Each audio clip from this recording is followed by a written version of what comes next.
Joining us now is host of Watchdog on Wall Street radio show and president of Murkowski Investments, Chris Murkowski. Thanks so much for being back with us. It's great to see you.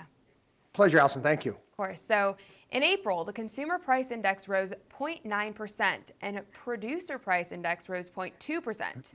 Chris, can you tell us what these numbers really mean and how it's affected confidence in the markets? I know there's a lot to unpack here, but what should the average American know about these figures?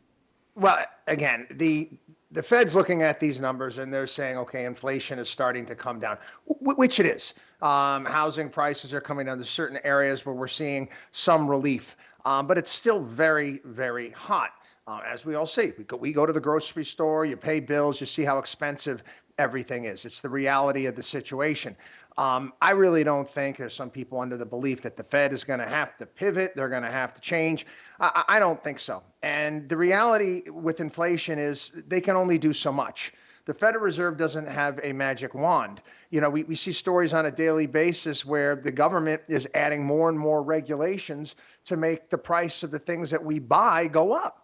For example, you take a look at the average price of a car is close to what, $47,000, $48,000, and it's obscene. It's almost $10,000 more than it was just a year or two ago. All of the regulations that they got on, and they want to put on gas stoves and refrigerators and dishwashers and washing machines and all of these things that we buy that they're forcing the price up for. Again, regulations are part of the problem. Over $2 trillion a year is attributed to regulatory costs, and we're paying that bill.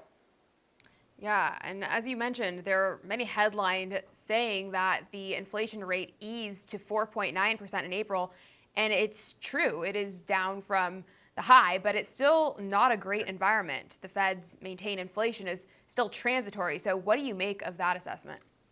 Well, I've never believed the government's numbers in the first place, even when they were saying, hey, there's no inflation was down at 2% and we had cheap money for the past 16 years.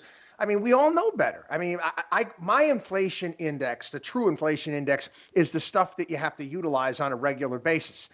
Whether it be the coffee you get in the morning, whether it be the tolls that you pay, energy costs, food, for a very long period of time, those things have continually gone up. You know, you throw in higher education costs, healthcare costs, all of these things that we have to use on a regular basis have been going up for a long period of time, and that hurts the middle class a great deal.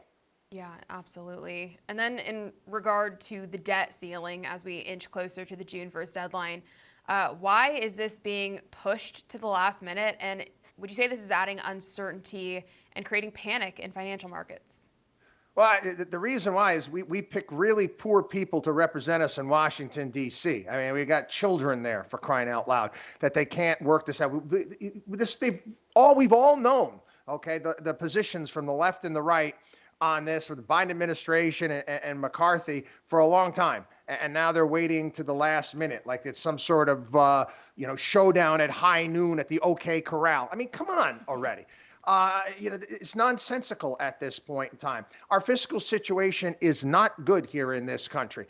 And the idea and the concepts of being batted around out there that you need a clean raise. I mean, what does that mean? There's never a clean raise. It almost never happens. There's always negotiations that need to take place.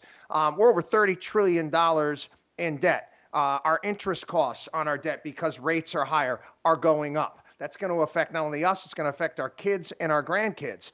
To just have some common sense rollbacks on certain spending. I mean, just stuff on COVID. Didn't we just declare that the COVID thing is over, yet there's billions of dollars of COVID money still sloshing around that hasn't been spent? Is it really that hard to repeal some of this stuff?